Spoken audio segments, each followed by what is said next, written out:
નમસ્તે. ધોરણ 8માં ગુજરાતીમાં ગયા લેક્ચરમાં આપણે પાઠ 17 છે સંસ્કારની શ્રીમંતાઈ એ અડધો સમજ્યા હતા અને તે દિવસે તમે ઝૂમમાં પણ પાઠ 22 છે એ તમને સોનલ ટીચરે સરસ રીતે સમજાવ્યો હતો. તો આપણે એકસાથે તે દિવસે 2 પાઠ શીખ્યા હતા. હવે આજે આપણે પાઠ 17 છે એ જે આપણે અધૂરો છે સમજવામાં એ સમજવામાં પૂર્ણ કરશું તથા સાથે સાથે સ્વાપોથીમાં પણ આપણે લખવામાં એ પાઠ છે એ પૂર્ણ કરવાનો છે. તો હું સ્વાધ્યાય પોથીમાં ફોટાની PDF મોકલીશ, તેમાંથી જોઈ તમારે સ્વાપોથીમાં આ પાઠ લખવામાં આજે પૂર્ણ કરવાનો છે. હવે આપણે જોઈએ આ પાઠની આગળ સમજૂતી.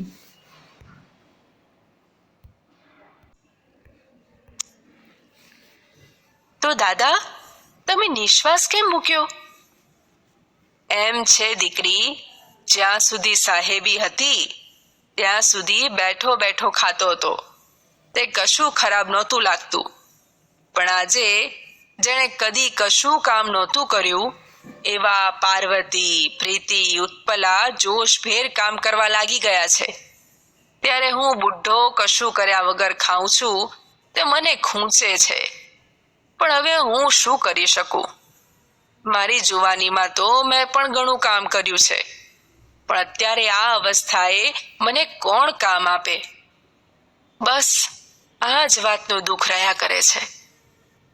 દાદા ફરી એમનું મીઠું પણ વિલાયેલું હાસ્ય હસ્યા. ખૂંચવું એટલે ખટકવું અથવા ન ગમવું. અવસ્થા એટલે ઉંમર અને વિલાયેલું એટલે કરમાયેલું. જો હવે પછી શું કહે છે કે તે પૂછે છે એને કે ભાઈ દીકરી, અમે એમ કહે છે કે તમે નિશ્વાસ કેમ મૂક્યો? લેખિકા કહે છે. તો દાદા કહે છે કે ભાઈ દીકરી, એમાં એવું છે કે જ્યાં સુધી સાહેબ એટલે સમૃદ્ધિ હતી ને ત્યાં સુધી તો હું બેઠો બેઠો ખાતો હતો તો કાંઈ વાંધો નહોતો. એ કે મને કંઈ ખરાબ નહોતું લાગતું. પણ આજે જેણે કદી કશું જ કામ નથી કર્યું એવા પાર્વતી, ઉત્પલા, પ્રીતિ આ બધાય કે સરસ રીતે જોશભેર કામ કરે છે, ત્યારે હું બુઢ્ઢો એટલે વૃદ્ધ કશું જ કર્યા વગર ખાઉં છું, સાવ બેઠા બેઠા ખાઉં છું. એ વાત મને ગમતી નથી. ખૂંચે છે એટલે કે ન ગમવું. પણ હવે હું શું કરી શકું? એ કે મારી જુવાનીમાં એટલે કે હું જ્યારે યુવાન હતો ત્યારે મેં પણ ઘણું કામ કર્યું છે, પણ અત્યારે આ અવસ્થામાં આ ઉંમરે મને કોણ કામ આપે? એ કે બસ આ જ વાતનું મને દુઃખ રહ્યા કરે છે. એ કે અને દાદા પાછું એમનું મોઢું છે થોડુંક હસતું રાખી પણ કરમાયેલું મીઠું એટલે કે હસવાની કોશિશ કરે છે પણ કરમાયેલું હાસ્ય હસ્યા. કાંઈ નહીં દાદા, તમારી અવસ્થા પણ ક્યાં છે કામ કરવા જેવી? મેં આશ્વાસન આપવાનો પ્રયાસ કર્યો ને અંદર ગઈ ત્યાં સુમોહન બહાર જતો વચ્ચે જ મળી ગયો. ઓહો દર્શનાબેન, ઘણે દિવસે કાંઈ? હા, જરા બહારગામ ગઈ હતી. કેમ છે કામકાજ? નવી નોકરીમાં આનંદ છે ને? આશ્વાસન એટલે દિલાસો અથવા સાંત્વન. આનંદ તો છે દર્શનાબેન. છેક અમેરિકા જઈને ભણી આવ્યો એ નકામું તો ન જ જાય ને. પણ એક વાત છે, એના મોં પર વિષાદની રેખાઓ દોરાઈ. એક વાતનું મને ખૂબ દુઃખ થાય છે. આ પ્રીતિ ઉપર મારી બહુ જ આશા હતી. એને ડોક્ટર બનાવી અમેરિકા ભણવા મોકલવી હતી. તમે તો જાણો છો એ ભણવામાં કેટલી હોશિયાર છે, મારા કરતા ક્યાંય વધારે. મને એમ હતું કે મારી નાનકડી વાલી બહેનને હું ઊંચામાં ઊંચી શક્ય હશે તે કેળવણી આપીશ. પણ હવે સ્થિતિ રહી નથી. મને થાય છે હું એનાથી મોટો એટલે મને એ સગવડ મળી ગઈ. હવે સ્થિતિ બદલાઈ એમાં સહન તો એણે જ કરવાનું ને. સહન તો સામાન્ય રીતે મોટા કરે. એ મારાથી નાની તો પણ. એનો અવાજ ભીનો થઈ ગયો. એના હૃદયમાં રહેલી આ પ્રેમ સભર વાણી જોઈને મારા દિલમાં પણ કરુણા ઉભરાઈ આવી. હું બોલી, કાંઈ નહીં સુમોહનભાઈ, સંયોગોથી પરાજિત ન થાય અને મુશ્કેલીઓ સામે ઝૂકી જવાને બદલે લડત આપે એનું નામ જીવન. તમે આવા પુરુષાર્થી છો, પછી પ્રીતિને શાની ચિંતા? વિષાદની રેખાઓ દોરાવી એટલે અફસોસનો ભાવ દેખાવો. અવાજ ભીનો થઈ જવો એટલે દુઃખથી હૈયું ભરાઈ આવતા ગળગળા થઈ જવું. કરુણા ઉભરાઈ આવવી એટલે અતિશય દયા આવવી. અને લડત આપવી રૂઢિપ્રયોગનો અર્થ સામનો કરવો થાય. જો શું કહે છે કે કાંઈ નહીં દાદા, કે તમારી અવસ્થા પણ ક્યાં છે કામ કરવા જેવી, કે લેખિકા એમને આશ્વાસન આપે છે દાદાને. અને પછી એ ઘરની અંદર જાય છે, ત્યાં સુમોહન છે એ બહાર જતો હોય છે, એ વચ્ચે જ રસ્તામાં એને મળી જાય છે. એ કહે છે કે ઓહો દર્શનાબેન, તમે ઘણા દિવસે દેખાણા. એ કે તો કહે છે કે ભાઈ હા, જરા બહાર ગામ ગઈ હતી. દર્શના કહે છે કે હું બહાર ગઈ હતી એટલે. તો કે કેમ છે કામકાજ, નવી નોકરીમાં આનંદ છે ને? કે તો કે હા, એ કે આનંદ તો છે દર્શનાબેન, છે કે અમેરિકા જઈને ભણી આવ્યો એ નકામું તો ન જ જાય ને. એ કે પણ એક વાતનો મને કે અફસોસ છે. એ કે અને વિષાદની રેખા, કે એને અફસોસ હતો, એના મોઢા ઉપર અફસોસ દેખાતો હતો, એમ અફસોસનો ભાવ દેખાતો હતો. કે એક વાતનું મને દુઃખ છે. એ કે આ પ્રીતિ ઉપર મને બહુ આશા છે. હું તેમને ડૉક્ટર બનાવવા માગતો હતો. એ કે અને ડૉક્ટર બનવા માટે એમને અમેરિકા, ડૉક્ટર બનાવીને એને અમેરિકા ભણવા મોકલવી હતી મારે. એ કે પણ તમે તો જાણો છો કે એ ભણવામાં કેટલી હોશિયાર છે. એ કે મારા કરતાંય ક્યાંય વધારે. એ કે મને એમ હતું કે હું મારી નાનકડી વાલી બહેનને ઊંચામાં ઊંચું શક્ય એટલું શિક્ષણ આપીશ, કેળવણી એટલે શિક્ષણ. પણ હવે તો એ સ્થિતિ રહી નથી. મને થાય છે કે હું એનાથી મોટો હતો એટલે મને બધી સગવડ મળી ગઈ, હવે પરિસ્થિતિ બદલાઈ ગઈ એટલે સહન પ્રીતિને જ કરવાનું નહીં. કે સહન તો સામાન્ય રીતે મોટાઓને કરવાનું, એના બદલે અહીંયા એ કે મારાથી નાની છે તો પણ એ કે એને સહન કરવું પડે. એમ કહેતાં કહેતાં એ થોડુંક દુઃખની લાગણી અનુભવવા માંડ્યો, એ ગળગળો થઈ ગયો. અને એના હૃદયમાં રહેલી જે એની પ્રેમ સભા, એના પ્રેમ, પ્રીતિના પ્રત્યેનો પ્રેમ હતો ને, પ્રેમ વાણી જોઈને એ કે મારા દિલમાં પણ કરુણા, દુઃખ, અતિશય કે લાગણી ઊભી થઈ ગઈ, ઉભરાઈ આવી. કે હું બોલી કે કાંઈ વાંધો નહીં સુમોહનભાઈ, કે પરિસ્થિતિના સંયોગોથી એટલે કે પરિસ્થિતિથી હારી ન જવું. કે અને મુશ્કેલીઓનો સામનો કરી મુશ્કેલી સામે નમી ન જવું. કે નહીમાં વગર નમી જવાને બદલે એનો સામનો કરવો, એનું નામ જ કે જીવન છે. કે તમે આવા પુરુષાર્થી છો, પછી પ્રીતિને શું ચિંતા છે? એ કે તમે એના મોટા ભાઈ તો છો. એ કે પછી પ્રીતિને શું કામ ચિંતા કરવાની જરૂર છે? તમે એને તો પણ ભણાવશો. એ કે મિત્રો, દર્શનાની વાત પણ સાચી છે. જિંદગીમાં આવી પડેલા દુઃખ કે મુશ્કેલીની સામે ઝૂકી જવાને બદલે લડત આપવી જોઈએ. પેલી ગઝલનો શેર તમને યાદ જ હશે, હર વખત શું માત થઈ જાવું દુઃખોથી, ચાલ આ વખતે દુઃખોને માત કરીએ. રસોડામાં ભાભી ચોખા વીણતા હતા. મેં કહ્યું, સાચું કહેજો ભાભી, સુખી છો કે કશુંક દુઃખ થાય છે? તપસ્વીની ઉમાના જેવું સુભગ સ્મિત કરી ઉત્પલા ભાભી બોલ્યા, અરે બેન, તમે પણ શું એમ માનો છો કે બંગલો ને મોટર ગાડી જ માણસને સુખ આપે છે? અરે આ કામ કરવામાં જેટલી મજા પડે છે, સાંજના એ નોકરી પરથી થાકીને આવે, અમે જમી લઈએ, પછી રાતે 2 ઘડી વાતો કરતા જે શીળો આનંદ મળે છે, એ પેલા પાર્ટી ને ક્લબ ને મિજલસોમાં ક્યારેય ન મળતો. પણ એક રંજ તો મનમાં રહે છે, આજ સુધી ઘરકામ કર્યું નથી એટલે બરોબર ફાવટ આવી નથી. કામ કરતા પુષ્કળ વાર લાગે છે. થાય છે પહેલેથી થોડું કર્યું હોત તો આજે આટલો વખત એની પાછળ ન જાત, અને આજે મને વખત મળત તો હું પણ થોડું ઘણું કમાઈ એમના બોજને હલકો કરી શકત ને. બસ આટલો શોક મનમાં થયા કરે છે. પણ મને લાગે છે કે થોડા સમયમાં મને આ કામની ફાવટ આવી જશે. પછી હું કોઈ શાળામાં કે એમ કામ કરવા જઈ શકીશ. તપસ્વીની એટલે તપ કરનારી સ્ત્રી, ઉમા એટલે પાર્વતી, શીળો એટલે ઠંડુ અથવા શીતળ, મિજલસ એટલે સભા અથવા જલસો, રંજ એટલે અફસોસ, ફાવટ આવવી એટલે ફાવી જવું, અને બોજ હલકો કરવો રૂઢિપ્રયોગનો અર્થ જવાબદારી ઓછી કરવી થાય.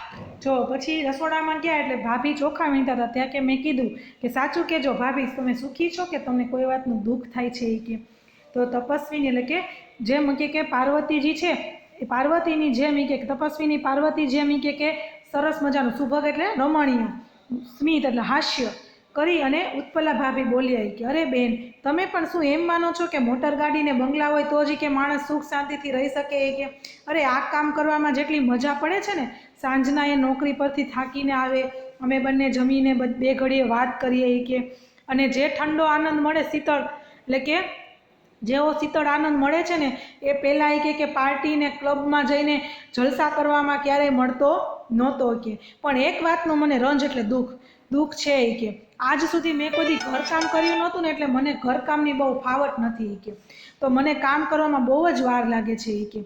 થાય છે એવું કે પહેલેથી જો મેં થોડુંક કામ કર્યું હોત ને તો આજે હું એટલો વખત એની પાછળ મારે ન બગાડવું પડત, અને આજે મને સમય મળત ને તો હું થોડુંક બીજું બહારનું કામ કરી અને એમના બોજને, એમની જવાબદારીને પણ હલકી કરી શકતી કે. બસ આટલો જ કે મને દુઃખ છે કે, મને દુઃખ થયા રાખે મનમાં આટલી વાતનું કે. પણ મને લાગે છે કે થોડાક સમયમાં મને આ કામની ફાવટ આવી જશે ને એટલે હું કામ પછી સ્કૂલમાં કે ગમે ત્યાં બીજે કંઈક કામ કરવા માટે જઈ શકીશ. સુમોહનની પત્ની ઉત્પલા જાણે છે કે સાચું સુખ બંગલો, મોટર ગાડી જેવી વસ્તુ કે સંપત્તિમાં હોતું નથી. સાચું સુખ તો સ્વજનો, કુટુંબીઓ સાથેના વાર્તાલાપમાં હોય છે. મિત્રો, જીવનમાં કોઈ કામ આપણને આવડવું જોઈએ. ભલે એ કામથી થતી આવકની જરૂર અત્યારે ન હોય તો પણ, કારણ કે આવતીકાલની કોઈને ખબર નથી. આજે સંપત્તિ છે, આવતીકાલે ન પણ હોય. જો કોઈ કામ આવડતું હોય તો દુઃખના દિવસોમાં એ જરૂર કામ આવે. પાર્વતીબેન માળા ફેરવીને હમણાં જ ઊભા થયા હતા. મને જોતા જ બોલ્યા, આવ દર્શના, તું આવે છે તો ગમે છે. હું તો હવે એટલી એકલી પડી ગઈ છું. પ્રીતિ કોલેજમાં જાય ને ઉત્પલા તો ઘરકામમાં મને અડવા સુદ્ધા દેતી નથી. મિલન મૃણાલને તૈયાર કરું તો પણ કે, ના બા, અમે બધું કરીશું, તમે રહેવા દો. પછી આખો દિવસ કરવું શું? એ હસી. કેવા નસીબદાર સાસુ છો તમે. આવી બહુ કઈ સહેલાઈથી નથી મળતી. મિત્રો, પાર્વતીબેન ભગવાન સામે માળા ફેરવીને એટલે કે પૂજા કરીને ઊભા થયા હતા. આ બાબત જણાવે છે કે તેમનું મન પહાડ જેવું મજબૂત છે. તેઓ હજી પણ ઈશ્વરમાં શ્રદ્ધા ધરાવે છે, પૂજા કરે છે. ધનવાનમાંથી એકાએક ગરીબ બની ગયેલા લોકો તેમની દશા માટે ઈશ્વરને જવાબદાર ગણાવી નાસ્તિક બની જતા હોય છે. પરંતુ અહીં એનાથી ઉલટું છે. જિંદગીમાં આવી પડેલી પરિસ્થિતિનો સામનો આ આખું કુટુંબ કેવું સાથે મળીને કરી રહ્યું છે. એ મારી નજીક આવી ધીમે સ્વરે બોલ્યા, તે તું શું માને છે કે મારું નસીબ છે? એ તો છે દાદાજીના પુણ્યનું બળ. મને ખબર છે ને, દાદાજીના દિલમાં ભગવાન બેઠા છે. જિંદગી આખીમાં કદી ખોટું કામ એમણે કર્યું નથી, ખોટું વચન બોલ્યા નથી, કોઈનો તિરસ્કાર કર્યો નથી. ભગવાને સંપત્તિ લઈને તો ઉલટાની વધુ મોટી આશીષ આપી છે. પણ શોક એટલો થાય છે કે બધાએ આ મુશ્કેલી નિવારવા કાંઈક ને કાંઈક કામ ઉપાડી લીધું ને હું એકલી રહી ગઈ. મને થયું કપડાં સીવતા શીખું તો સંચો ઘેર વસાવી શકાય. પણ ડોક્ટરે કહ્યું તું, આંખે ઝાંખપ આવે છે એટલે આંખનું કોઈ કામ હમણાં કરજોમાં, દવા થઈ જાય પછી ચશ્મા લેવા પડશે. ખરે ટાંકણે વિઘ્ન ઊભું થયું ને. બસ આટલું ના હોત તો કશીએ ખોટ નહોતી.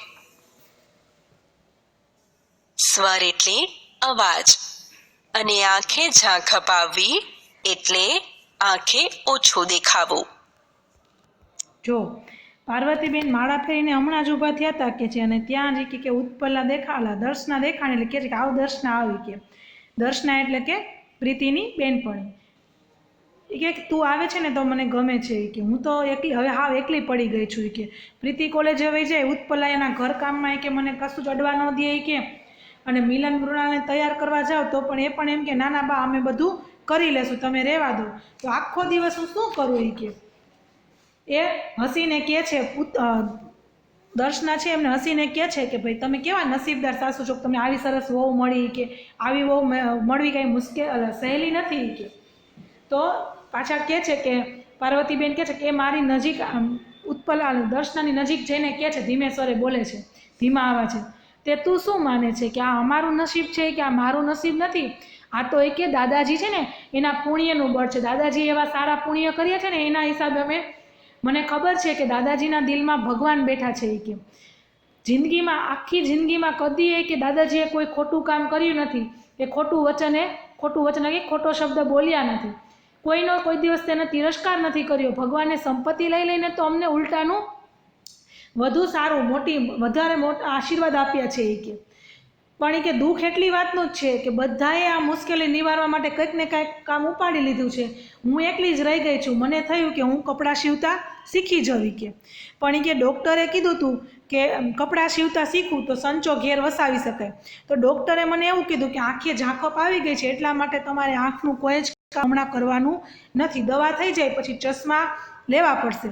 અને ખરે ટાંકણા કે ખરા સમયે જ કે ટાંકણા એટલે સમય સાચા સમયે જ કે વિઘ્ન મુશ્કેલી આવીને ઊભી રહી કે બસ આટલું ન હોત ને તો કે મને કશી તકલીફ નહોતી, કે કોઈ વાતની મને દુઃખ નહોતું. કે બહાર જઈ પ્રીતિનો હાથ પકડી હું બોલી, પ્રીતિ તું તો ખૂબ ભાગ્યવાન છે, જે ઘરના લોકોમાં આટલી કર્તવ્ય ભાવના, પોતાને ઘસી નાખવાની આટલી ઝંખના હોય, એમના પ્રેમની સુવાસ તો સાચે જ તને ઈર્ષ્યા કરવા જેવી ભાગ્યશાળી બનાવી દે છે.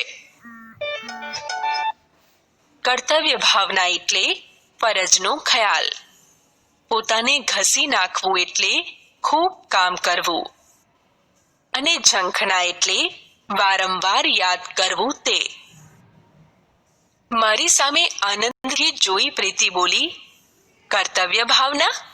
હું તો એને શ્રીમંતાઈ કહું છું.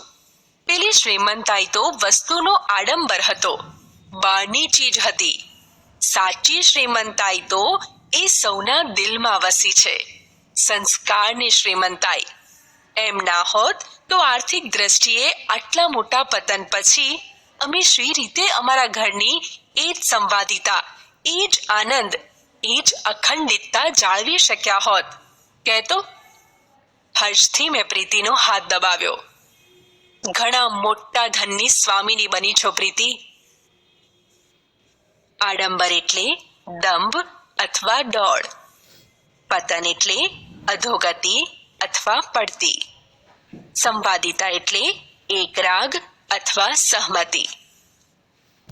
પ્રશ્ન જો બહાર જઈને પ્રીતિનો હાથ પકડીને હું બોલી કે પ્રીતિ તું તો ખૂબ જ ભાગ્યશાળી છે કે જેલ ઘરના લોકોમાં આટલી કર્તવ્ય ભાવના, પોતાને ઘસી નાખવાની એટલે કે ખૂબ કામ કરવાની આટલી ઝંખના, આતુરતા હોય, એમના પ્રેમની સુવાસ એટલે કે એમના પ્રેમના નીચે તું કે સાચે જ તને ઈર્ષા કરવા જોઈએ કે એમનો પ્રેમ મળે છે તને. તું એવી સારા ઘરમાં તારા જન્મ થયો છે કે બધા લોકો તારા ઘરમાં એવા સારા છે કે તું કેવી ભાગ્યશાળી છે. એ કે મારી સામે આનંદથી જોઈને પ્રીતિ મને કહે છે, દર્શના કહે છે, કર્તવ્ય ભાવના? હું તો એને મારી શ્રીમંતાઈ કહું છું. હું તો ખૂબ મને શ્રીમંત ગણું છું કે મને આવો સરસ પરિવાર મળ્યો છે. પેલી શ્રીમંતાઈ હતી ને કે પેલો પૈસાનો દેખાવ હતો, એ તો કે આડંબર કે દેખાવ હતો, એ કે બહારની ચીજ હતી. કે સાચી શ્રીમંતાઈ તો એ સૌના દિલમાં વસી છે. એ કે સંસ્કારની શ્રીમંતાઈ એમ ન હોત તો આર્થિક દ્રષ્ટિએ આટલા બધા મોટા પતન પછી પણ અમે એકસાથે આવી શાંતિથી ઘરમાં રહી શકત નહીં. કે એટલે જ કે અમારા ઘરની અખંડિતતા જાળવી હોય ને તો આ સંસ્કારની શ્રીમંતાઈ. કે આવી રીતે પ્રીતિ છે એ હર્ષથી આનંદથી બોલે છે અને મેં પ્રીતિનો હાથ દબાવ્યો કે આનંદથી. ઘણા મોટા ધનની કે સ્વામીની, તું ઘણા મોટા ધનની માલિક બની છો પ્રીતિ, કે તને આવું સરસ ઘર મળ્યું છે ને એ ખૂબ જ મોટી વાત. ના શબ્દોનો ઉપયોગ થયો છે તે તમારા ધ્યાનમાં આવ્યું હશે. અંગ્રેજી ડોક્ટર, પાર્ટી, ક્લબ. અરબી મિજલસ, નસીબ, નસીબદાર. ફારસી જિંદગી, ચશ્મા, ચીજ ભાષાના શબ્દોનો ઉપયોગ થયો છે. સંસ્કૃત અને અન્ય ભારતીય ભાષાના અનેક શબ્દો ગુજરાતી ભાષામાં વપરાય છે. 2. અન્ય ભાષાના શબ્દો કાં મૂળ રૂપે એટલે કે તત્સમ ગુજરાતીમાં આવે છે, કાં પરિવર્તન પામીને એટલે કે તદ્ભવ આવે છે. સંસ્કૃત ભાષાના અસંખ્ય શબ્દો ગુજરાતીમાં મૂળ રૂપમાં પણ વપરાય છે, તેમજ તેમના પરિવર્તન પામેલા રૂપો પણ વપરાય છે. સંસ્કૃત શબ્દો: તત્સમ, તદ્ભવ, ધર્મ, ધરમ, સૂર્ય, સૂરજ, હસ્ત, હાથ, કર્મ, કરમ, વર્ષ, વરસ. 3. ચિંતનાત્મક પંક્તિઓમાં રજૂ થયેલા વિચારને કે બોધભાવને પકડી એને વિસ્તારપૂર્વક વર્ણવવામાં આવે તેને વિચાર વિસ્તારની પ્રવૃત્તિ કહેવાય. વિચાર વિસ્તાર કરતી વખતે ધ્યાનમાં રાખવાની બાબતો વિશે જાણીએ. વાંચવું અને વિચારવું એ વિચાર વિસ્તારની પાયાની બાબત છે. સૌપ્રથમ આપેલી પંક્તિઓને ધ્યાનપૂર્વક વાંચો. ક્યાંય વિરામચિહ્નો હોય તો એ પ્રમાણે ત્યાં અટકીને વાંચો. શબ્દોના અર્થ સમજવાનો પ્રયત્ન કરતા જઈ પંક્તિઓના મુખ્ય વિચારને તારવવો એ વિચાર વિસ્તારની અગત્યની બાબત છે. પંક્તિ કે પંક્તિઓમાંથી સાદો અર્થ સમજાય પછી એમાંથી પ્રગટતા અન્ય અર્થો, સૂચિતાર્થો કે ગૂઢાર્થોને સમજવાનો પ્રયત્ન કરી અને એમાં કેવો બોધ છે તે તારવો. પંક્તિના મુખ્ય વિચારને સમજાવવા એને અનુરૂપ અન્ય એવી પંક્તિઓ, દ્રષ્ટાંતો, રૂઢિપ્રયોગો કે કહેવતો વગેરે શોધો. સામાન્ય રીતે વિચાર વિસ્તાર કે અર્થ વિસ્તારના લેખનને આપણે 3 ફકરામાં લખવું જોઈએ. પ્રથમ ફકરામાં એના મુખ્ય વિચારની, બીજા ફકરામાં એ પંક્તિઓની વિગતો દ્રષ્ટાંતો સાથે વર્ણવવી, છેલ્લા અને ત્રીજા ફકરામાં ફરીથી સારરૂપ વિગતો સાથે પોતાનું મંતવ્ય રજૂ કરવું જોઈએ. છેલ્લે તૈયાર કરેલા લેખનને એકવાર ફરીથી વાંચી લેવું જોઈએ ને એમાં કાંઈ ભાષાકીય ભૂલો રહી ગઈ હોય તો તે સુધારી લેવી જોઈએ. પ્રવૃત્તિ: વર્તમાન પત્રો કે સામયિકોમાંથી હકારાત્મક અભિગમ ધરાવતા પ્રસંગોની યાદી તૈયાર કરવી. જો આ પાઠ છે એ આપણે સરસ રીતે સમજવામાં પૂર્ણ કર્યો. હવે આપણે આજે એને લખવામાં પણ પૂર્ણ કરીશું. એટલે સ્વાધ્યાય પોથીના ફોટામાંથી જોઈ સારા અક્ષરે સ્વાધ્યાય પોથી લખવામાં આ પાઠ પૂર્ણ કરજો. આવજો.